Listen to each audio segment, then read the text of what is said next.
Me chamo Joseph Norton, sou um rapaz de 20 anos e trabalho em um hospital de médio porte no noroeste do Alabama como técnico de farmácia. Trabalho no turno da noite, das 18 horas às 4 horas. Também sou responsável por abastecer as salas de cirurgia. Trabalho por 7 dias seguidos e depois tenho 7 dias de folga.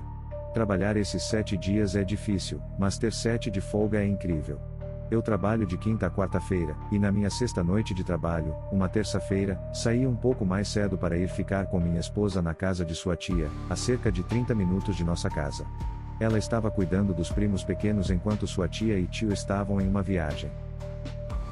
A casa não tinha cortinas, então ela se sentia desconfortável por algumas noites que estava lá. Eu não fui com ela inicialmente porque era durante minha semana de trabalho, e ela me disse que não fazia sentido eu chegar lá por volta das 5 da manhã e depois ir dormir quando o sol começasse a nascer.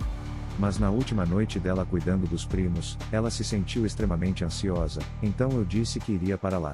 Ela é teimosa, mas me agradeceu e se sentiu muito melhor quando cheguei. Trabalhar no turno da noite nos últimos 2 anos realmente me afetou mentalmente, e acho que comecei a desenvolver uma leve insônia. Literalmente, não conseguia dormir depois de chegar à casa da tia da minha esposa. Isso não é novidade, mas eu nunca tinha ficado acordado por mais de cerca de 28 horas antes. Mesmo que eu quisesse, não conseguia dormir porque tínhamos um dia realmente cheio pela frente, precisávamos levar os primos dela à escola, nosso amigo estava organizando uma festa de revelação de gênero, precisávamos fazer compras porque não tínhamos mantimentos em casa, já que ela estava fora nos últimos 3 dias, e eu tinha que estar no trabalho às 18 horas. Acabei adormecendo no carro por menos de 10 minutos. Estava sentindo aquela onda de sono chegando, mas acabei pegando um Red Bull gigante e outra bebida energética quando cheguei ao trabalho. Pedi para minha esposa me levar ao trabalho e me buscar, já que os freios do meu carro precisavam ser trocados e eu não estava dirigindo meu carro, e também porque nenhum de nós confiava que eu dirigisse o carro dela depois de mais de 24 horas sem dormir. Já era quarta-feira à noite agora, e eu estava acordado desde cerca das 14 horas da tarde de terça-feira. Acabei adormecendo no carro por menos de 10 minutos. Estava sentindo aquela onda de sono chegando, mas acabei pegando um Red Bull gigante e outra bebida energética quando cheguei ao trabalho. Pedi para minha esposa me levar ao trabalho e me buscar, já que os freios do meu carro precisavam ser trocados e eu não estava dirigindo meu carro, e também porque nenhum de nós confiava que eu dirigisse o carro dela depois de mais de 24 horas sem dormir. Já era quarta-feira à noite agora, e eu estava acordado desde cerca das 14 horas da tarde de terça-feira. Acabei adormecendo no carro por menos de 10 minutos. Estava sentindo aquela onda de sono chegando, mas acabei pegando um Red Bull gigante e outra bebida energética quando cheguei ao trabalho. Pedi para minha esposa me levar ao trabalho e me buscar, já que os freios do meu carro precisavam ser trocados e eu não estava dirigindo meu carro, e também porque nenhum de nós confiava que eu dirigisse o carro dela depois de mais de 24 horas sem dormir. Já era quarta-feira à noite agora, e eu estava acordado desde cerca das 14 horas da tarde de terça-feira. Enquanto empurrava meu carrinho para a próxima sala, a luz dessa sala estava apagada. Abri a porta e juro que vi alguém agachado perto da máquina Unicel, mexendo na lixeira de objetos cortantes. Se você não sabe o que é isso, é um recipiente onde você descarta agulhas e frascos após o uso, em vez de simplesmente colocá-los em uma lixeira comum. Alguém já havia sido pego fazendo isso antes, procurando morfina, e consequentemente foi demitido. Acendi a luz, ia perguntar o que estavam fazendo, mas quando acendi a luz, não havia ninguém lá. Ok, agora eu estava começando a ficar um pouco assustado. Eu não sabia o tempo que leva para começar a alucinar após mais de 24 horas sem dormir, então apenas me convenci de que provavelmente estava vendo coisas e precisava me acalmar. Terminei de abastecer as salas de cirurgia sem outros incidentes e voltei para a farmácia. Às 2 da manhã, todas as noites, entregamos medicamentos específicos para pacientes na estação de enfermagem. Vou usar o 5º andar como exemplo de como os andares são dispostos, mas cada número de andar corresponde a qual andar estão. Existem 3 elevadores no meio do andar. Se você for à esquerda ao sair do elevador, ao lado 5.100 e 5.200, e se você for à direita, ao lado 5.400 e 5.500. Há 2 alas de cada lado, então há quartos de pacientes numerados de 5.105 a 5.115 e a outra ala tem quartos de 5.201 a 5.215. Cada andar é disposto exatamente da mesma maneira, então cada ala tem 15 quartos de cada lado.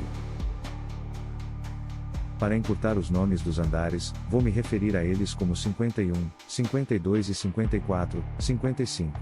Recentemente, o quinto andar, e especificamente o lado 54, 55, estava passando por uma reforma, então nosso andar de transbordo, o terceiro andar, era onde os pacientes do lado 54, 55 do quinto andar eram colocados enquanto reformavam o 54, 55. O lado 54, 55 estava vazio porque não havia muitas pessoas no hospital naquela noite. Fiz meu caminho pelo hospital entregando medicamentos na estação de enfermagem andar por andar até chegar ao quinto andar. Fui ao lado 51, 52, entreguei os medicamentos e decidi verificar o progresso do lado 54, 55. Quando fui para lá, fiquei assustado. Não havia enfermeiras, nem pacientes, apenas os longos corredores vazios. As salas de cirurgia já são vazias e desoladas na maioria das noites, então estou acostumado a andar por lá sem problemas, mas ver quartos de pacientes vazios me assustou. Caminhei lentamente pelo corredor 55. Ouvi um barulho que parecia uma das camas do hospital chacoalhando. Quando passei pelo quarto 5512, rapidamente descobri o que era o barulho. Olhei para dentro do quarto e vi um homem idoso tremendo violentamente, como se estivesse tendo uma convulsão. Sangue escorria de seus olhos, nariz e boca. Ele emitia um som de gargarejo e gemido, quase como os sons que os zumbis de The Walking Dead fazem. Um monitor estava freneticamente apitando, como faz quando um paciente está em parada cardiorrespiratória. Meu coração disparou quando vi isso, e dei um passo rápido para trás, atrás da moldura da porta. Imediatamente voltei ao quarto quando percebi que aquele homem precisava urgentemente de cuidados médicos, mas quando olhei de novo, não havia ninguém. A cama estava limpa e arrumada, o monitor estava desligado, e não havia sinais de que alguém esteve naquele quarto por pelo menos um dia inteiro. Pensei, a essa altura, que estava definitivamente alucinando. Rapidamente voltei para os elevadores e desci para o primeiro andar, onde fica a farmácia. Quando as portas do elevador se abriram, um homem idoso com camiseta de segurança e crachá do hospital entrou. Ele deu um tapinha no meu ombro enquanto passava por mim. Era o mesmo homem que eu havia visto momentos antes, tendo uma convulsão e emitindo aqueles sons de zumbis. Ele sorriu para mim enquanto as portas se fechavam, e eu vi os números no elevador subirem até o quinto andar. Eu não apertei o botão para o elevador voltar, mas o mesmo elevador desceu até o primeiro andar e abriu. Não havia ninguém no elevador.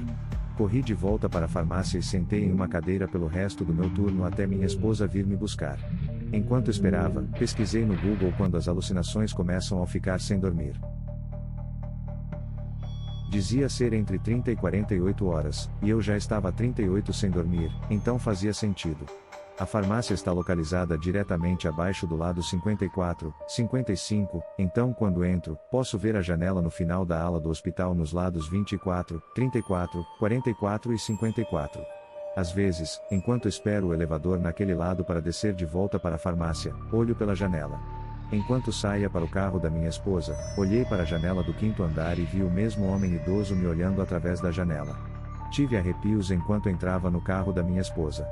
Não contei a ela sobre o que vi naquela noite. Não tenho certeza de por que teria alucinado aquele homem específico, já que nunca o vi antes e, mesmo que tenha, ele não tem significado na minha vida de qualquer forma. Ainda não tenho certeza se aquilo foi realmente uma alucinação ou se o que vi naquela noite foi real. Certamente parecia real. Fui dormir imediatamente depois de chegar em casa. Não vi aquele homem novamente, mas isso foi há pouco menos de 2 semanas. Se essas histórias enviaram arrepios pela sua espinha e despertaram seu interesse pelo desconhecido, não pare por aqui. Inscreva-se no nosso canal Segredos Revelados para mais contos sombrios e aterrorizantes que desafiam a lógica e exploram os limites do medo. Ative as notificações para ser o primeiro a saber quando novos vídeos assustadores forem lançados. E não se esqueça de compartilhar suas próprias experiências inexplicáveis nos comentários e quem sabe, sua história pode ser destaque em nosso próximo episódio.